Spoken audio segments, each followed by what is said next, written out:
Hello बेटा, welcome to M2L।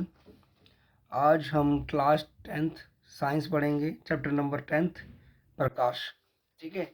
इसमें जो बच्चों को जो बहुत ज़्यादा परेशानी आ रही है इसके अंदर, प्रकाश के अंदर परावर्तन, अपवर्तन और दर्पण लेंस को लेके, उसको हम कोशिश करेंगे कि हम उसको जल्दी से जल्दी अपने चैनल पर अपलोड कर दें और आपको अच्छे से समझा पाएँ। ठीक है। तो सबसे पहले हम बात करते हैं, अगर बात करें हम प्रकाश की बात करें तो प्रकाश खुद एक तरह की एनर्जी है, एक तरह की ऊर्जा है। ठीक है। और उसी की वजह से हम चीज़ों को देख पाते हैं। ठीक है। अब बात करते हैं, हम सीधा दर्पण की बात करते हैं और परावर्तन की बात करेंगे। तो अगर मैं परावर्तन की बात करूं तो बेटा परावर्तन बहुत ज़रूरी है दर्पण के कंसर्न में देख समझना कि परावर्तन होता क्या है। तो परावर्तन क्या होता है बेसिकली आपका, कि जैसे ही ये आपका एक हो गया, एक सतह हो गई, एक सरफेस है बेटा। ठीक है। इसको बोल सकते हैं परावर्तक पृष्ठ। अभी होता क्या है परावर्तक में, वो ज़रा बात करते हैं हम। तो कोई भी किरण जो आती है, प्रकाश की किरण आएगी बेटा, वो किसी कोण पे टकरा के, ठीक है, और वो उसी कोण से वापस चली जाएगी। तो आपको समझ में आया होगा कि भाई जब भी कोई किरण आती है परावर्तन के केस में, तो वहाँ पर वो किसी कोण पे टकरा के वापस एक किसी कोण पे चली जाती है। ठीक है। और बात करें अगर हम समतल दर्पण की, समतल दर्पण की बात करें अगर हम, ठीक है, तो समतल दर्पण जो होता है बेटा, वो हमेशा कैसा प्रतिबिंब बनाता है। देखो प्रतिबिंब क्या है, जैसे हम देखते हैं, मतलब जैसे हम अपने शीशे में देखते हैं, चेहरा आप डेली नजर देखते हैं आप। ठीक है। स्कूल के लिए तैयार होते हैं, कॉलेज के लिए तैयार होते हैं, तो देखते हैं कि आप भाई कोई ना कोई, मतलब आप शीशे में देख के जाते हैं। तो वो जो प्रतिबिंब है आपका कैसा होता है, आभासी और सीधा। कैसा होगा, आभासी और सीधा। ठीक है। उसके बाद मतलब साइज भी बराबर, जैसे आपने देखो, हम जैसे अपने आप को देखेंगे वैसे ही हम नज़र आते हैं सामने। ठीक है। तो आभासी और सीधा हो गया, सामने चेहरा से आपको बराबर दिखाई देता है।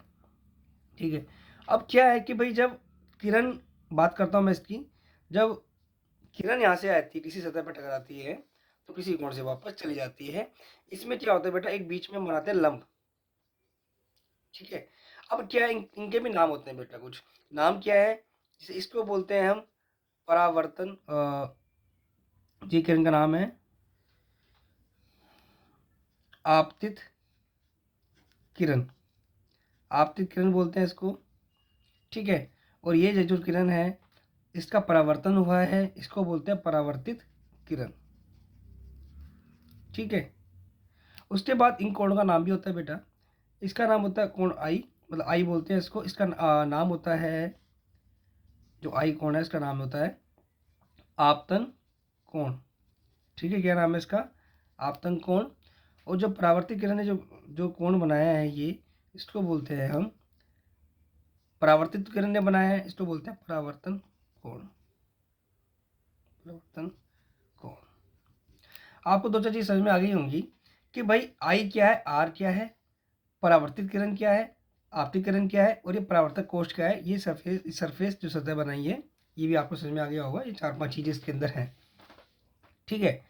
अब होता क्या है इसके अंदर, परावर्तन, देखो परावर्तन हुआ आई आर। ठीक है। इसको इंग्लिश में आर को बोलते हैं, इसी को बोलते हैं angle of reflectance, angle of reflectance. ठीक है। ये हो गया। आपतन कोण को बोलते हैं हम angle of incidence, angle of incidence. और इसी वजह से इनका नाम आई है, तो आई लिखा हुआ है यहाँ पे। आर रिफ्लेक्टेंस है तो इसलिए लिखा हुआ है आर। ठीक है। इतना आपको समझ में आना चाहिए कि रिफ्लेक्शन में ये चीज़ें होती हैं। अगर आपको ये चीज़ समझ में आ गई तभी आप इनको, दर्पण को आप समझ पाएंगे। ठीक है। अब आता हूँ मैं दर्पण पे आता हूँ। ठीक है। हम बात करेंगे अवतल दर्पण की। ठीक है। तो इसमें होता क्या है अवतल दर्पण में, जिस तरह आप देखेंगे इसको, आपने देखा अवतल दर्पण, ठीक है, ये इस तरह से बना होता है बेटा, और इसके पीछे होती है पॉलिश। मैं ज़रा आपको इसको ब्लैक पेन से दिखा देता हूँ, आपको अच्छे से समझ में आ जाएगा। ये आपका पीछे से पॉलिश हो रही होती है इस तरह से, बैक साइड में। और जो उत्तल दर्पण होता है बेटा, वो इस तरह से होता है, ओब्लिक। और ये इस तरह से इसमें पीछे आगे से पॉलिश हो रही होती है। ठीक, ये आपको ध्यान रखना पड़ेगा कि भाई कौन सा अवतल है कौन सा उत्तल। ठीक है, अब ये ध्यान रखना पड़ेगा जो सी आपका जो उल्टा सी है, सी से याद रख लीजिए, तो ये सी जो बनाया है वो उत्तल, सी से उत्तल याद रखिए, सी उत्तल। तो सी उत्तल हो गया, तो जो उल्टा सी बनेगा बेटा वो अवतल दर्पण हो गया। ठीक है, अब आते हैं कि भाई इसमें इंपॉर्टेंट टर्म्स जो हैं वो जरा ध्यान देने वाली बात है, वो जरा ध्यान से देखना आप। होता क्या है, अब दोनों में बताऊंगा मैं आपको। देखिए, अब इसको जिससे ये बना होगा, मान लीजिए इसे पूरे सर्कल कर लीजिए इस तरह से। आप इसे सर्कल कर लिया आपने इसको। ठीक है, अब क्या होगा, एक सेंटर होगा। ये सेंटर हुआ बेटा, होता है सेंटर, जैसे ये सर्कल बन गया है, वृत्त बन गया है, ये सेंटर हो गया। अब यहाँ से जो यहाँ पे एकदम सीधा बीचों बीच सेंटर, मतलब इसका पूरे का सेंटर। ठीक है, इसको बोलते हैं हम ध्रुव। क्या बोलेंगे इसको, ध्रुव, जो बीच में सेंटर में वो पॉइंट होगा। उसके बाद जो आपकी यहाँ से यहाँ तक की दूरी है, इसको बोलते हैं, पी से दर्शाते हैं बेटा। कोई इंग्लिश में नाम होता है इसका पोल। नाम क्या होता है इसका, पोल होता है। अब यहाँ से यहाँ तक की दूरी क्या है आपकी, यहाँ से यहाँ तक की दूरी को हम कहते हैं, देखो आपको पता त्रिज्या होती है ये, इसे बोलते हैं वक्रता त्रिज्या, जिसे हम सी से दिखाते हैं। इसको इंग्लिश में बोलते हैं बेटा जी रेडियस ऑफ कर्वेचर, इसे कैपिटल सी, इसे बोलते हैं हम रेडियस ऑफ कर्वेचर। ठीक है, उसके बाद इसी लाइन को आपने सीधा पूरा जाने दिया ऐसे। ठीक है, ऐसे पूरा बना दिया लाइन को, आगे आपने बना दिया। इस लाइन को हम बोलते हैं मुख्य अक्ष, मुख्य अक्ष, जिसको पी से दर्शाते हैं हम। तो इसका नाम पढ़ते हैं इंग्लिश में हम प्रिंसिपल एक्सिस, प्रिंसिपल एक्सिस। उसके बाद जब आप एकदम इन दोनों सेंटर बीच में जाएंगे, अब मैं थोड़ा सा इसको चेंज कर देता हूँ, रेड पेन से करता हूँ, सेंटर बीच में जो आएगा, ठीक है, इसको बोलते हैं हम फोकस। क्या बोलते हैं इसको हम, पॉइंट को फोकस पॉइंट। ठीक है, फोकस बिंदु। उसके बाद बेटा यहाँ से यहाँ तक की दूरी, ध्रुव से दूरी, ध्रुव से इस पॉइंट की दूरी को बोलते हैं हम फोकस दूरी। यह हो गया बिंदु, ये हो गया आपका फोकस दूरी, मतलब F। आई होप आपको ये चीज़ें समझ में आई होंगी कि भाई क्या भी है। देखो कुछ बिंदु हैं तो उनके नाम हमने क्या लिखे हुए हैं, नाम। ठीक है, अच्छा ये मुख्य एक्स को ऐसा कुछ नहीं है, पीछे नहीं दर्शाते, मुख्य एक्स प्रिंसिपल एक्सिस को बोलते हैं बस, वो ध्रुव को ही पीछे दर्शाते हैं। ठीक है, ये चीज़ें आपकी हो गई हैं पूरी, और आई थिंक आपको समझ में आ गया होगा पूरा। एक और रह गया, द्वारक बोलते हैं, अपर्चर बोलते हैं जिसको। तो देखो आपको पता है कि जो भी किरण, देखो आपको पता है जो जो आपका दर्पण है, यहाँ से स्टार्ट है, इधर से स्टार्ट है और यहाँ तक खत्म हो चुका है। ठीक है, तो क्या होगा, जो भी आपकी किरण आएगी वो इसी में, अब देखो दर्पण जो होते हैं आपके, ये करते हैं आपका परावर्तन। क्या करते हैं बेटा, परावर्तन। इसी के अंदर हम परावर्तन पढ़ेंगे, थोड़ी दर्पण परावर्तन करते हैं, जो भी किरण आएगी बेटा वो टकरा के क्या हो जाएगी, परावर्तित हो जाएगी। ये मैंने बना के दिखाया आपको, बस कहीं भी, मतलब यहाँ से स्टार्ट होगा, मतलब इसके अंदर कहीं भी आ गई तो उसका परावर्तन हो जाएगा। ऐसे यहाँ पे यहाँ तक आएगी तो परावर्तन हो जाएगा, लेकिन वो अगर इससे बाहर चली गई सीधा तो कुछ भी नहीं होगा। इसका मतलब इस पॉइंट से इस पॉइंट तक ये जो एंड पूरी बना रखा दूरी है, डिस्टेंस है, जो गेट है, एक तरह से दरवाजा है। ठीक है, इसी को बोलते हैं हम द्वारक। क्या बोलते हैं बेटा इसको, यहाँ से यहाँ तक तो क्या बोलते हैं, यहाँ से जो स्टार्ट हुआ है यहाँ से यहाँ तक, इस पूरे को क्या बोलते हैं हम, द्वारक। आई थिंक आपको समझ में आ रहा होगा, जिसको बोलते हैं इंग्लिश में अपर्चर।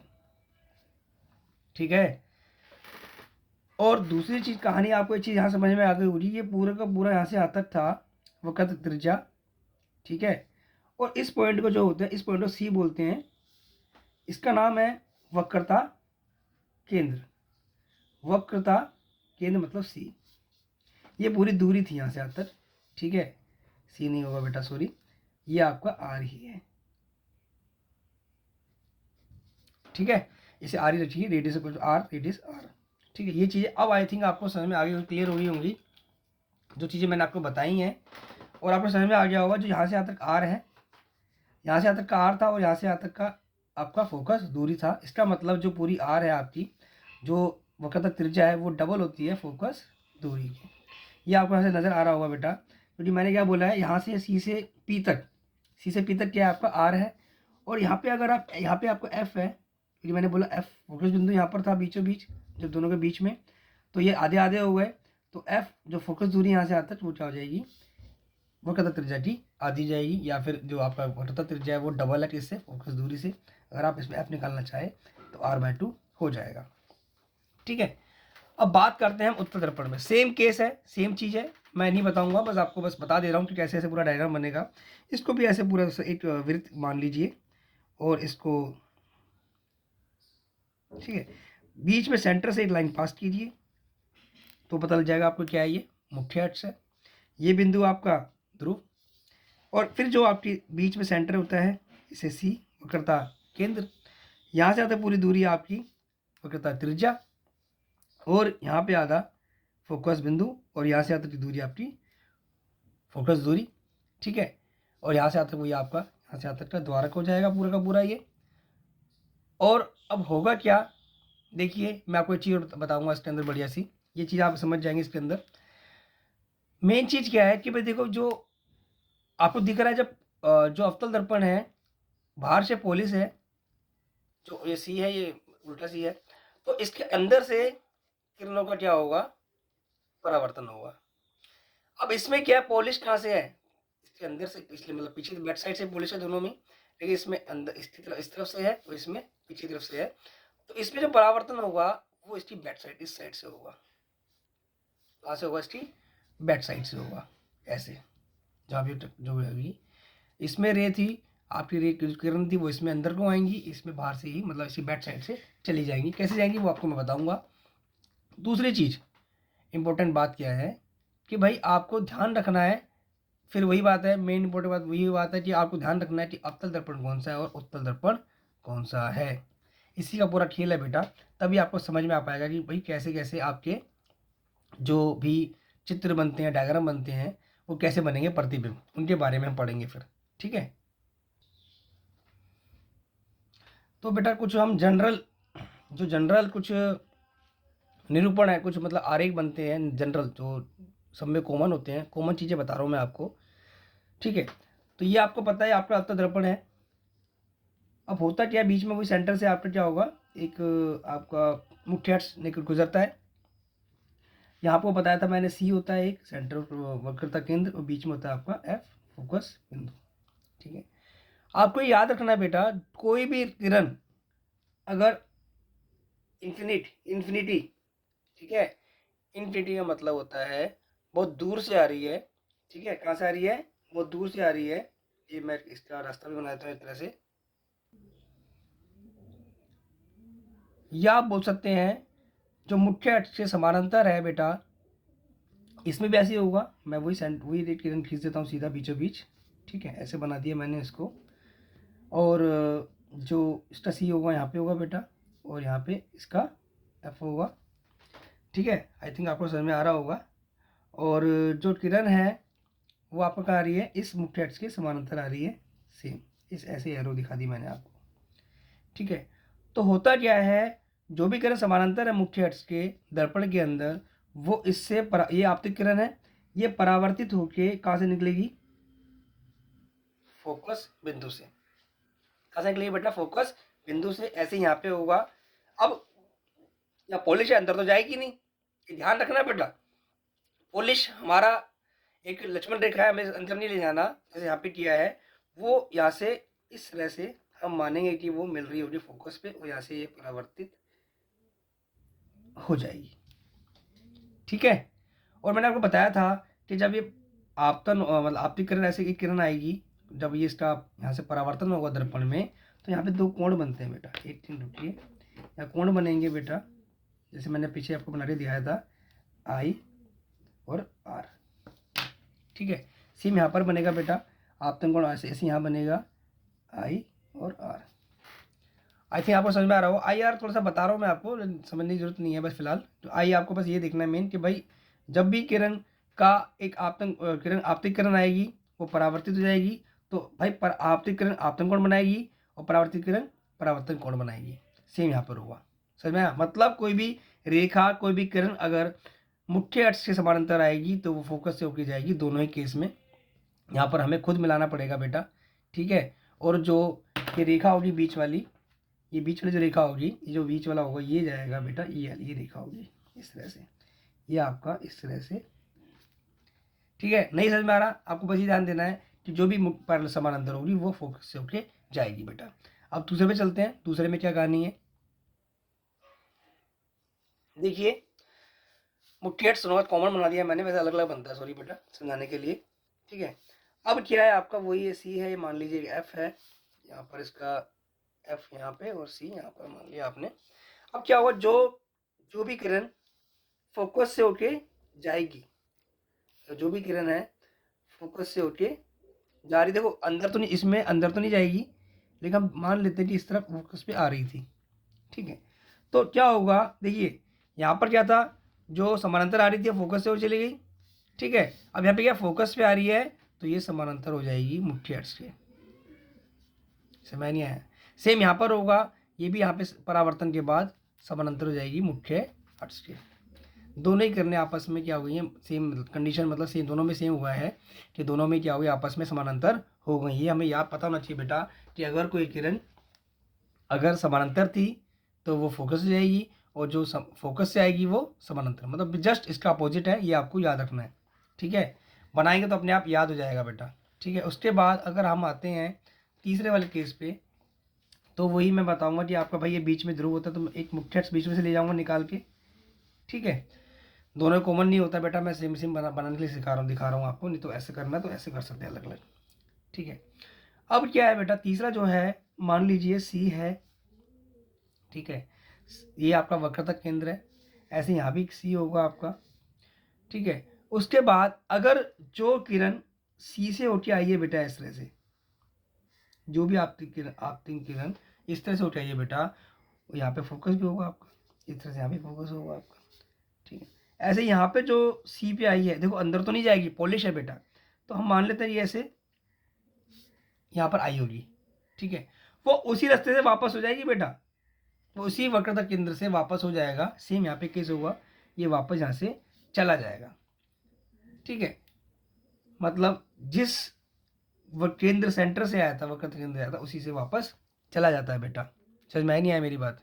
ये आपको समझ में आ गया होगा। ये कुछ जनरल कंडीशन जब आपको बता रहा हूँ, और जो आपके बहुत आगे काम आएगी जब हम प्रतिबिंब बनाएंगे पूरे के पूरे उसमें, ठीक है। उसके बाद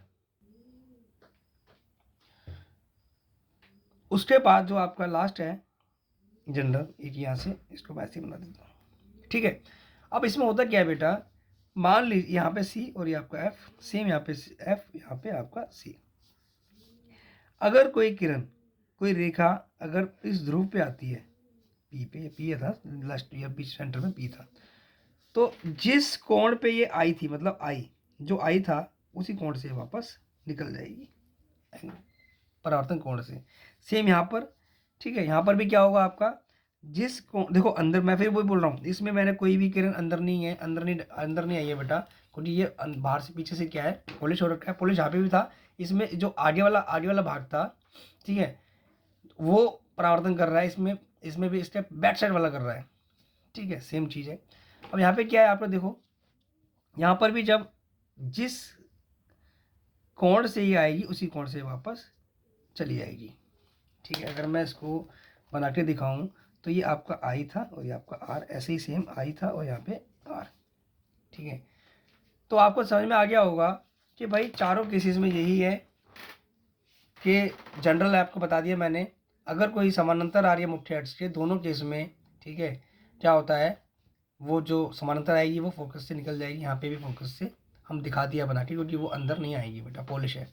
सेम चीज़ यहाँ पे है, यहाँ पर भी क्या होगा आपका, फोकस से आई तो समानांतर निकल गई, फोकस पे आई तो समानांतर निकल गई, सी से आई तो सी से वापस चली गई, सी से आई सी से वापस चली गई, और पी पे आई तो जिस एंगल कोण पे आई थी उसी कोण से वापस चली गई। सेम पी से आई तो उसी कोण पे वापस चली गई। देखिए बेटा, अगर आपको एक मैं दोबारा से एक एग्जाम्पल बताऊँ, चम्मच देखिए आपने, चम्मच जो होती है आपकी, ठीक है।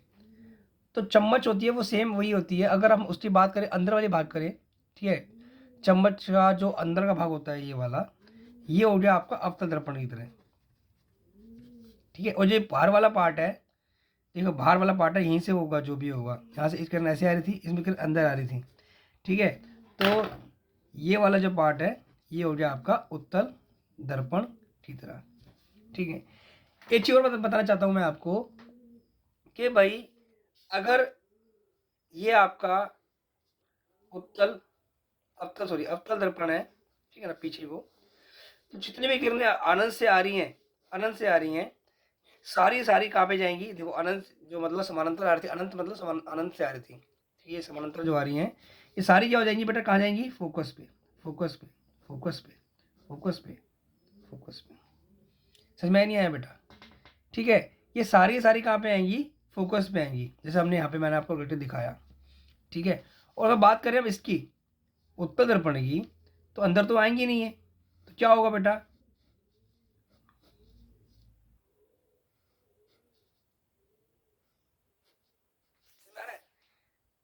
मतलब अलग निकल जाएंगी, दूर दूर जा रही हैं आपस में, सब दूर जा रही हैं, ठीक है।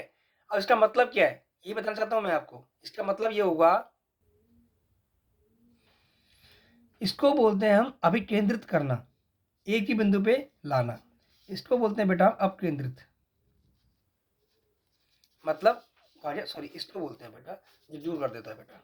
आई होप आपको समझ में आया होगा, अच्छे से समझ में आया होगा, मैंने जस्टिफाई किया होगा, ऑनेस्टली बताया होगा आपको इन्फॉर्मेशन।